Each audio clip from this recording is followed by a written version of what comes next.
Hello everyone. So we will start chapter number 13, that is why do we fall ill. So when do we do exercise, we realize that health and disease in human communities are very complex issues with many interconnected causes. We also realize that the ideas of what health and disease mean are themselves very complicated. When we ask what causes diseases and how we prevent them, we have to begin by asking what these notions means. We have seen the cells are the basic units of organism. Cells are made of a variety of chemical substances such as proteins, carbohydrates, fats or lipids and so on. Cell is a dynamic place. Something or other is always happening inside them. Complex reaction and repair goes on inside the cell. New cells are being made. In our organs or tissues, there are various specialized activities going on. The heart is beating, the lungs are breathing, the kidney is filtering urine, and the brain is thinking. All these activities are interconnected. For example, if the kidneys are not filtering urine, poisonous substances will accumulate. Under such conditions, the brain will not be able to think properly. For all these interconnected activities, energy and material are needed. Food is a necessity for a cell and tissue functions. Anything that prevents proper functioning of cell and tissues will lead to lack of proper activity of the body. It is in the context that we will look at the notions of health and disease. So the first topic is health and its failure. The significance of the health. We have heard the word health used quite frequently. We use it ourselves as well. When we say that, like, my grandmother's health is not good. Our teachers use it when they scold us, saying, this is not healthy attitude. What does the word health mean? If we think about it, we realize that it implies the idea of well being. We can think of well being as effective functioning. For our grandmothers, being able to go out to the market or to visit neighbors is being well, and not being able to do such this is poor health. Being interested in following this teaching in the classroom so that we can understand the word health is called healthy attitude, which is not being interested is called opposite. Health is therefore a state of being well enough to function well physically, mentally, and socially. Personal and community issues with both matter for health. If the health means a state of physical, mental, and social well being, it cannot be something that each one of us achieve entirely on our own. The health of organism will depend on their surroundings or their environment. The environment includes the physical environment. So, for the example, health is at risk in a cyclone many ways. Human beings live in societies. Our social environment, therefore, is an important factor in our individual health. We live in villages, towns, or cities. In such places, even our physical environment is decided by our social environment. Consider what would be happen if no agency is ensuring that garbage is collected and disposed. What would happen if no one takes responsibility for cleaning or clearing the drains and ensuring that water does not collect in streets or open spaces? So, if there is a great deal of garbage thrown in our cities, or there is open draining water lying stagnant around where we live, the possibility of poor health increases. Therefore, public cleanliness is important for individual health. We need food to stay healthy, and this food will have to be earned by doing work. For this, the opportunity to do work has to be available. We need to be happy in order to be fully healthy or truly healthy. And if we mistreat each other, are afraid of each other, we cannot be happy or healthy. Social equality and harmony are therefore necessary for individual health. We can think of many other such examples of connection between community issues and individual health. So the next topic is distinctions between healthy and disease free. If this is what we mean by health, what do we mean by disease? The word is actually self-explanatory. We can think of it as a disease, disturb ease. Disease, in another words, literally means being uncomfortable. However, the word is in more use in limited meaning. We talk of disease when we find a specific or particular cause of discomfort. This does not mean that we have to know the absolute final cause. We can say that someone is suffering from diarrhea without knowing exactly what has caused the loose motions or emotions. We can now easily see that it is possible to be in poor health without actually suffering from a particular disease. Simply not being diseased is not good, the same as being healthy. Good health for dancer may mean being able to stretch his body into difficult with graceful position. But on the other hand, good health for a musician may mean having enough breathing capacity in his or her lungs to control the notes of his from his flute or his or her flute. To have the opportunity to realize the unique potential in all of us is also necessary for real health. So we can be in poor health without there being a simple cause in the form of an identifiable disease. This is the reason why when we think about health, we think about societies and communities. On the other hand, when we think about disease, we think about individual sufferers. So the next topic is disease and its causes. What does disease look like? Let us now think a little more about the disease. In first place, how do we know that there is a disease? In other words, how do we know that there is something wrong with the body? There are many tissues in the body as we have seen in chapter 6. These tissues make up psychological system or organ system that carry out body functions. Each organ system has specific organs as its parts and it has particular function. So, the digestive system has the stomach and intestines and it helps to digest the food taken in from outside the body. The musculoskeletal system, which is made up of bones and muscles, holds the body parts together and helps the body move. When there is a disease, either the functioning of one or more system of the body will change for the worse. These changes give rise to the symptoms and the sign of disease. Symptoms of disease are the things we feel as being wrong. So we have a headache, we have cough, we have loose motions, we have a pound with pus. These are all symptoms. These indicate that there may be disease, but they do not indicate what the disease is. For example, a headache may mean just examination stress, or very rarely it may mean meningitis or another one of different diseases. Signs of disease are what physicians will look for on the basis of the symptoms. Signs will give definite indication of the presence of a particular disease. So physicians will also get laboratory tests done to pinpoint the disease further. Acute and chronic diseases. The manifestations of disease will be different depending on number of factors. Some diseases last for only very few short time of period, and these are called as acute diseases. We all know from experience that the common cold lasts only a few days. Other ailments can last for a long time, even as much as lifetime, and are called chronic diseases. An example is the infection causing elephantiasis, which is very common in some parts of India. Chronic diseases and poor health. Acute and chronic diseases have different effects on our health. Any disease that causes poor functioning of some part of body will affect our health. This is because all functions of the body are necessary for being healthy. But an acute disease which is over very soon, which will not have the time to cause major effects on general health, while a chronic disease will do. As an example, think about a cough and cold, which may all of us have time to time. Most of us get better and become well within a week or so, and there is no lasting effects on our health. But if we get infected with a chronic disease such as tuberculosis of lungs, then being ill over years does make us lose weight and feel tired all time.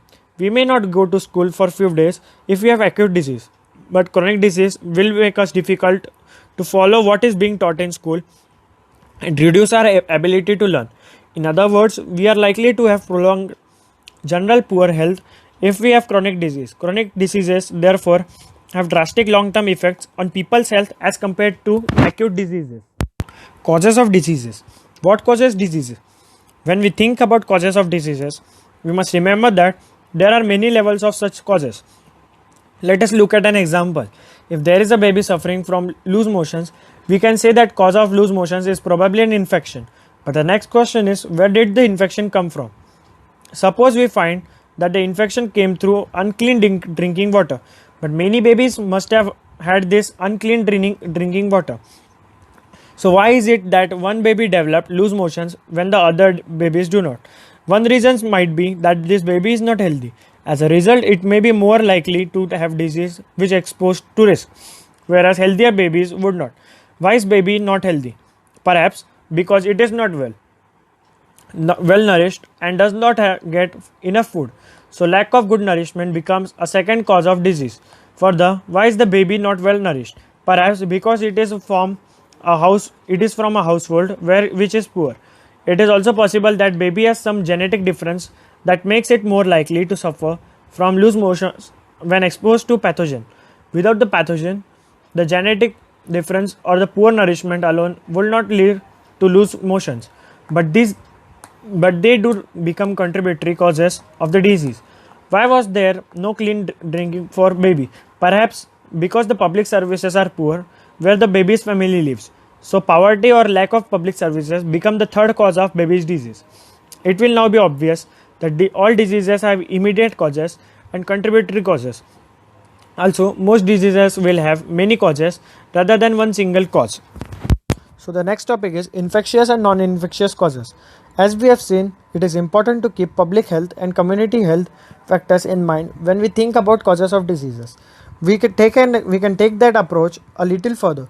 It is useful to think of immediate causes of diseases as belonging to two distinct types. One group of causes is infectious agents, mostly microbes and microorganisms. Diseases where microbes are immediate causes are called infectious diseases. This is because the microbes can spread in community and the diseases they cause will spread with them. On the other hand, there are also diseases that are not caused by infectious agents. Their causes vary, but they are not external causes like microbes that can spread in community. Instead, these are mostly internal non-infectious causes. For example, some cancers are caused by genetic abnormalities. High blood pressure can be caused by excessive weight and lack of exercise. You can think of many other diseases which are immediate causes will not be infectious. The ways in which disease spread and the ways in which they can be treated and prevented at community level would be different for different diseases. This would depend a lot on whether the immediate causes are infectious or non-infectious. So infectious diseases. First of all, what are infectious agents? We have seen that the entire diversity seen in the living world can be classified into few groups. This classification is based on common characteristics between different organisms. Organisms that can cause disease are found in wide range of such categories of classification. Some of them are viruses, some are bacteria, some are fungi, some are single-cell animals or protozoa.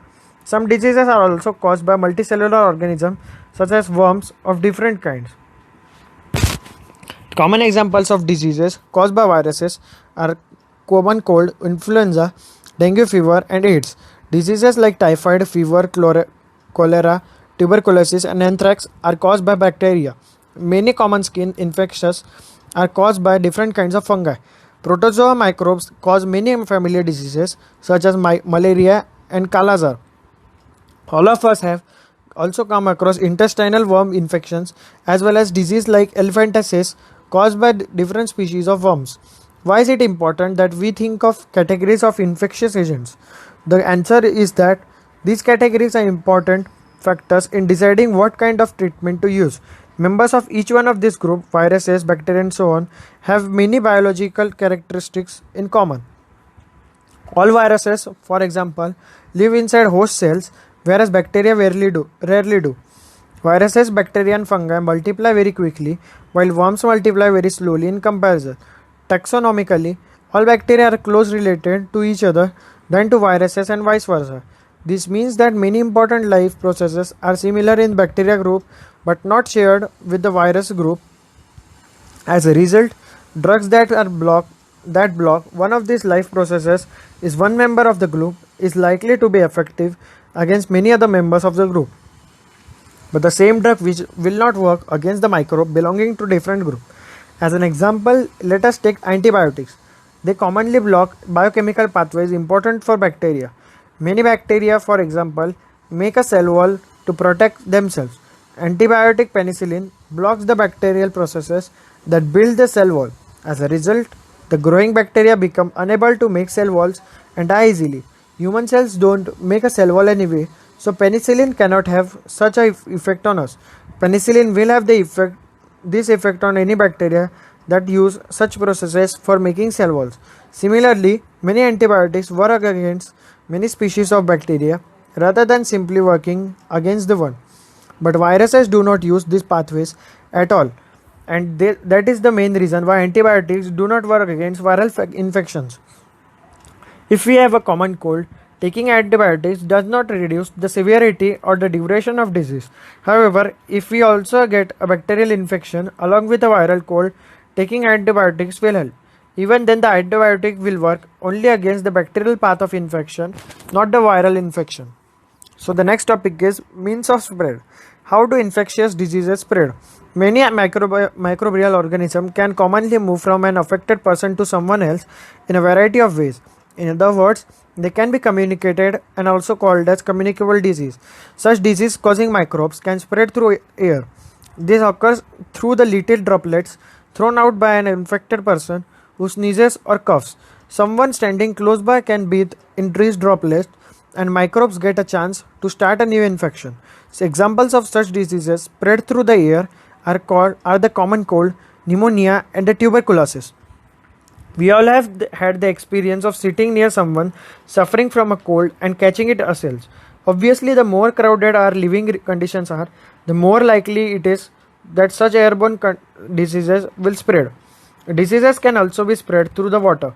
This occurs if the excreta from someone suffering from an infectious gut disease such as cholera get mixed with the drinking water used by people living nearby. The cholera causing microbes will enter a healthy person through the water they drink and cause the disease in them. Such diseases are much more likely to spread in the absence of safe supplies of drinking water. The sexual act is one of the closest physical contact the two people can have with each other. Not surprisingly, there are microbial infections such as syphilis or AIDS that are transmitted by sexual contact from one partner to other. However, such sexually transmitted diseases are not spread by casual physical contact. The casual physical contacts include handshakes or hugs or supports like wrestlings or by any other ways in which we touch each other socially. Other than the sexual contact, virus called AIDS (HIV) can also spread through blood-to-blood contact with the infected person or from infected mother to her baby during the pregnancy or through the breastfeeding. We live in an environment that is full of many other creatures apart from us. It is inevitable that many diseases will be transmitted by other animals. These animals carry the infecting agents from a sick person to another potential host. These animals are thus intermediates or are called as vectors. The commonest vectors we all know are mosquitoes. In many species of mosquitoes, females need a highly nutritious food in the form of blood in order to able to lay mature eggs. Mosquitoes feed on warm-blooded animals, including us. In this way, they can transfer disease from person to person. So the next topic is organ-specific and tissue-specific manifestations. The disease-causing microbes enter the body through the different means. Where do they go then? The body is very large when compared to the microbes. So there are many possible places, organs or tissues where they could go. Do all microbes go to the same tissue or organ, or do they go to different one? Different species of microbes seem to have evolved to home in on different parts of body. In this part, this selection is connected to their point of entry. If they enter from the ear via the nose, they are likely to go to the lungs. This is seen in the bacteria causing tuberculosis. If they enter through mouth, they can stay in the gut lining like typhoid causing bacteria, or they can go to the liver like viruses that cause jaundice. But these needn't always be the case. In infection like HIV that comes to the body via sexual organs will spread to the lymph nodes all over the body. Malaria causing microbes entering through a mosquito bite will go to the liver and then to the red blood cells. The virus causing Japanese encephalitis or brain fever will similarly enter through a mosquito bite, but it goes on to infect the brain. The signs and symptoms of a disease will thus depend on the tissue or organ which the microbes target. If the lungs are targets, then the symptoms will be cough and breathlessness. If the liver is targeted, there will be jaundice. If the brain is targeted, we will observe headaches, vomiting, fits, or unconsciousness. We can imagine what the symptoms or signs of an infection will be if we know what the target tissue or organ is and the functions that are carried out by this organ or tissue. In addition to these tissue specific effects of infectious disease, there will be other common effects too. Most of these common effects depend on the fact that the human body immune system is activated in response to the infection. An activate immune system recruits many cells to be affected tissue to kill off the disease causing microbes. This recruitment process is called inflammation. As a part of this process, there are local effects such as swelling and pain and general effects such as fever. In some cases, the tissue specificity of the infection leads to very general seeming effects. For example, in HIV infection, the virus goes to the immune system and damages its function. Thus, many of the effects of HIV/AIDS are because the body can no longer fight off the many minor infections that we face every day. Instead, every small cold can become pneumonia. Similarly, a minor gut infection can produce major diarrhea with blood loss. Ultimately, it is these other infections that kill people suffering from HIV/AIDS. It is also important to remember that severity of disease manifestation depend on number of microbes in body. If number of microbes is small, the disease manifestation may be minor or unnoticed. But if the number is more, same microbe large, the disease can be severe enough to be life-threatening. The immune system is a major factor that determines the number of microbes surviving in the body. We shall look into this aspect little later in this chapter. So the next topic is principle of treatment. What are the steps taken by your family when you fall sick? Have you ever thought why you sometimes feel better if you sleep for some time? What does the treatment involve medicines? Based on what we have learned so far, it would appear that there are two ways to treat an infectious disease. One would be to reduce the effects of disease and other to kill cause of disease. For the first, we can provide treatment that will reduce the symptoms. The symptoms are usually because of inflammation. For example, we can take medicines that bring down fever, reduce pain or lose emotion. We can take bed rest or so that we can conserve our energy. This will enable us to have more of it available to focus on healing. But this kind of symptom directed treatment by itself will not make the infecting microbe go away and disease will not be cured. For that we need to able to kill off the microbes. How do we kill microbes? One way is to use medicines that kill microbes. We have seen earlier that microbes can be classified as into different categories or characteristics. They are viruses, bacteria, fungi, or protozoa. Each of these groups of organisms will have some essential biochemical life process which is peculiar to that group and not shared with the other groups. These processes may be pathways for the synthesis of new substances or respiration. These pathways will not be used by us. For example, our cells may make new substances by mechanism different from that used by bacteria. We have to find a drug that blocks the bacterial synthesis pathway without affecting our own. This is what is achieved by antibiotics and that we are all familiar with. Similarly, there are drugs that kill protozoa such as malarial parasite. One reason why making antiviral medicines is harder than making antibacterial medicines is that viruses that have few biochemical mechanism of their own. They enter our cell and use our machinery for their life processes. This means that there are relatively few virus-specific targets to aim at.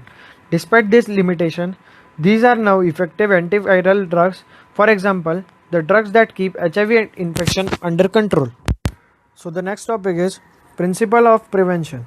All of what we have talked about so far deals with how to get rid of an infection in someone who has this disease.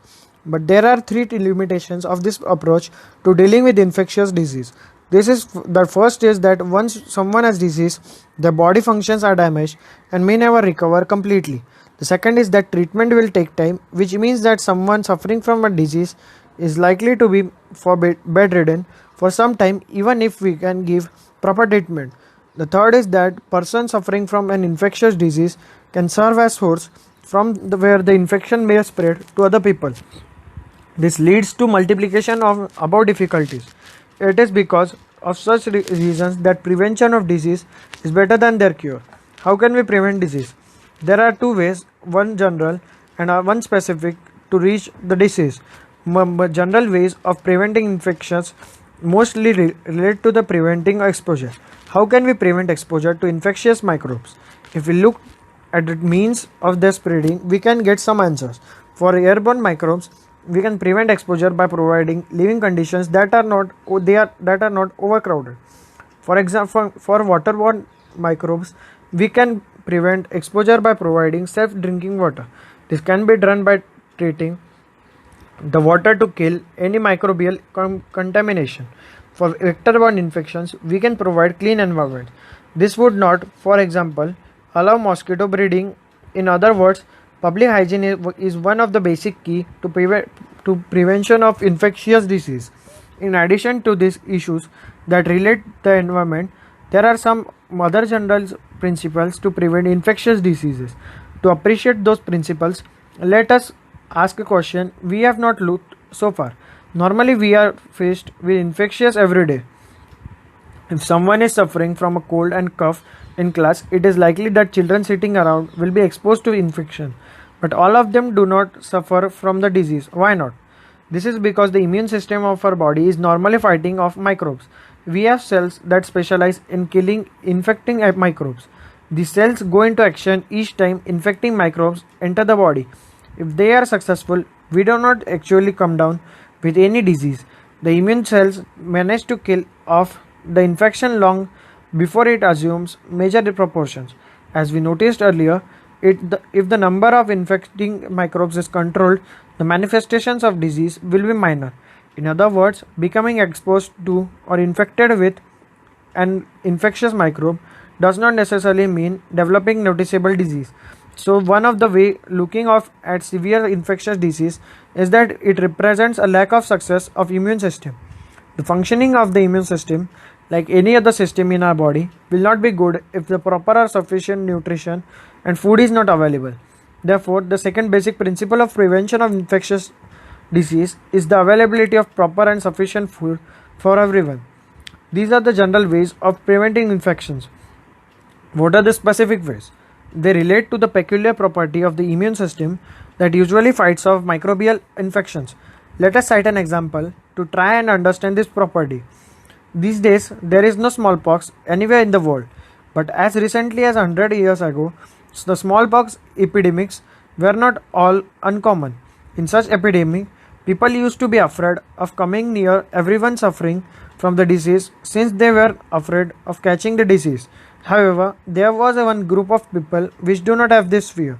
These people would provide nursing care for the victims of smallpox. This was a group of people who had a smallpox earlier and survived it, although with a lot of scarring. In other words, if you had smallpox once, there is no chance of suffering from it again. So having the disease once was a means of preventing subsequent attack of same disease. This happens because when the immune system first sees an infectious microbe, it responds against it and it then remembers it specifically. So the next time that the particular microbe or its close relatives enter the body, immune system responds with even greater vigor. This eliminates the infection even more quickly than the first time around. That is the basis of principle of immunization. We can now see that as a general principle, we can fool the immune system into developing a memory for a particular infection by putting something that mimics the microbe we want to vaccinate against into the body. This does not actually cause the disease, but this would prevent any subsequent exposure to the infecting microbe from turning into actual disease. Many such vaccines are now available for preventing a whole range of infectious diseases and provide a disease specific means of prevention. These are vaccines against tetanus, diphtheria, whooping cough, measles, polio, and many others. This form the public health program of childhood immunization for preventing infectious diseases. Of course, such a program can be useful only if such health measures are available to all children. Can you think of reasons why this should be so? Some hepatitis virus which cause jaundice are transmitted through water. There is a vaccine for one of them hepatitis A in the market. But the majority of children in many parts of India are already immune to hepatitis A by the time they are 5 years old. This is because they are exposed to the virus through the body. Under these circumstances, would you take the vaccine? So it depends. So the rabies virus is spread by the bite of the infected dogs and other animals. There are anti-rabies and vaccines for both humans as well as animals. So you need to find these vaccines and spread this information to your neighborhood. So here ends our chapter. So now we will take a look on what we have learned up till now. Health is a state of physical, mental, and social well-being. The health of an individual is dependent on his or her physical surroundings and his or her economic status. Diseases are classified as acute and chronic depending on the situation or duration. Diseases may be due to infectious or non-infectious causes. Infectious agents belong to different categories of organism and may be unicellular and microscopic or multicellular. The category to which disease-causing organism belongs decide the type of treatment. Infectious agents are spread through air, water, physical contact, or vectors. Prevention of disease is more desirable than its successful treatment. Infectious diseases can be prevented by public health hygiene measures that reduce exposure to the infectious agents. Infectious disease can also be prevented by using immunization. Effective prevention of infectious diseases in the community requires that everyone should be access to public hygiene and immunization. So thank you. Hope you have learned this chapter.